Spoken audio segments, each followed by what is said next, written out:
Ever since I was 5, when I was sick in hospital and my grandfather bought me a set of paints, I knew exactly what I wanted to do. I wanted to be an artist.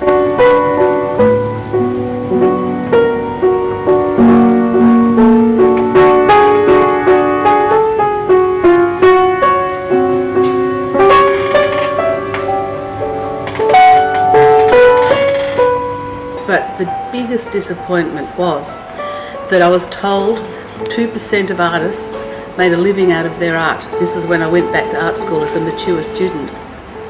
And I was told also that that was going to be a man, which really made me a little bit cranky.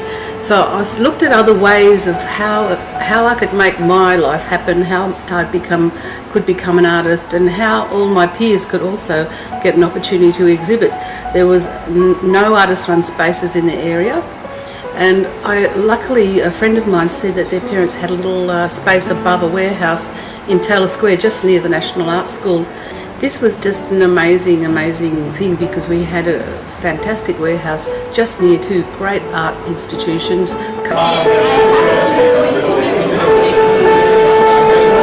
From the opening night at 10 Taylor Street, we were booked up with students wanting to have shows.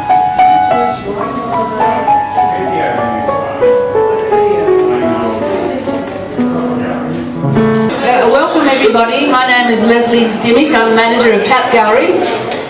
We're very proud to have such a wonderful show here tonight with over 80 pieces on display.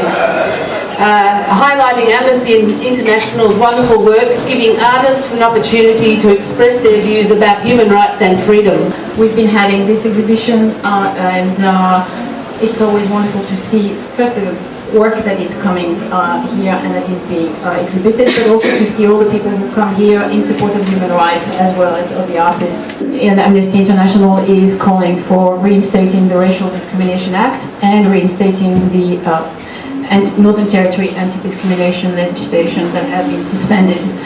And also we continue our campaign for refugee rights, which is particularly important considering recent events. Continuing the campaign to end torture and also to ask for the closing down of Guantanamo Bay.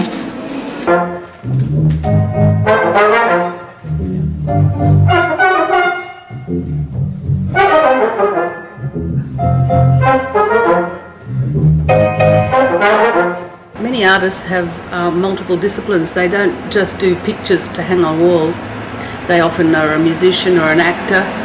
And so the need for that became clear too, and I was approached by many people wanting to put on music performances, theatre performances, and we catered for that as well. So, how you going? This is Sky Stoudy from Pucker Productions, and I'm Rick Stoneman from Ambient Theatre Company. Well, Sky's an ambient theatre company as well. And basically our association with the Tap Gallery is that we're putting on a play at the moment. It's called The Second Coming of Madrigal Chai Tea. We live in a really exciting area, Darlinghurst, Oxford Street, Surrey Hills, and it's starting to be called the Cultural Quarter of Sydney. There's two big art schools, and there's the Game Isle, and many art galleries around the area. And I've wanted for a long time to have a festival to celebrate that. This year we instigated the Oxford Arts Festival, we called it, and we had outside the courthouse up here, the Supreme Court, we had art on their fence hanging for the day, had a big art fair, and 12 days of events for comedy, music and theatre. We want to do that again next year, and it was all put together by myself and my interns and volunteers. Hi, my name's Leah. I work at Tap Gallery. How I came to know Tap Gallery, I'm actually a university student. I majored in photography during my Bachelor's of Visual Arts, and then I furthered my study to do a Masters of Museum Studies.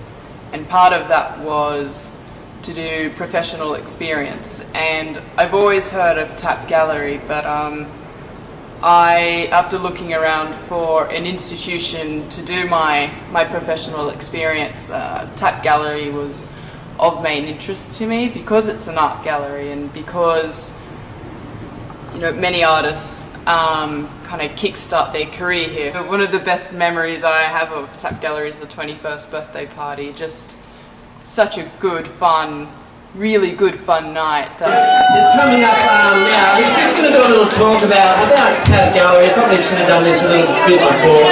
But just a little bit about Tap Gallery. He's the editor of City Hub and about 6 other publications that I can't think of right now. A little round of applause, please, for Mr. Lawrence Gibson.